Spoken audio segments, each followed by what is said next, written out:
Meerpet police స్టేషన్లో జరిగినటువంటి అత్యంత క్రూరమైనటువంటి ఒక మర్డర్ కేసు మీ ముందుకు నేరస్తుని ఇంతకుముందు ప్రజెంట్ చేశాం. దీనిలో ఉంచి చాలా రోజుల నుంచి మీరు ఎదురు చూస్తున్నారు, ఎటువంటి ఇన్ఫర్మేషన్ పోలీస్ నుంచి వస్తుంది, ఎటువంటి డిటెక్షన్ పోలీస్ చూపిస్తుందని. So my team operated very professionally without leaving any stone unturned. Professional పర్స్పెక్టివ్లో ఇన్వెస్టిగేట్ చేయడం జరిగింది. అతనికి ఏమాత్రం పశ్చాత్తాపం లేకుండా, ఏమాత్రం అతను చేసిన క్రూరమైనటువంటి చర్య పైన ఎటువంటి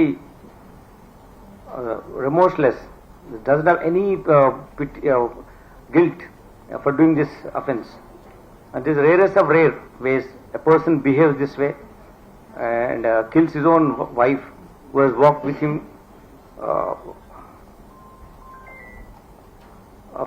from a home, feeling that she will be in safe hands. అటువంటి పరిస్థితిలో నుంచి ఉన్నటువంటి ఒక మహిళను, నిస్సహాయ స్థితిలో ఉన్న మహిళను, భార్యగా ఉన్నటువంటి మహిళను ఇంత క్రూరంగా ఇతను హత్య చేశాడు. అప్పుడు హత్య చేసినప్పుడు మీ ఇన్వెస్టిగేషన్లో చూస్తున్నప్పుడు, ఇన్వెస్టిగేట్ చేస్తున్నప్పుడు we were thinking like beachcomber, like move around the beach కదా, ఏమన్నా మహత్యం లాంటివి కనబడుతుందా, ఏమన్నా ఈ నేరం ఇలా జరగలేదని అనిపిస్తుందా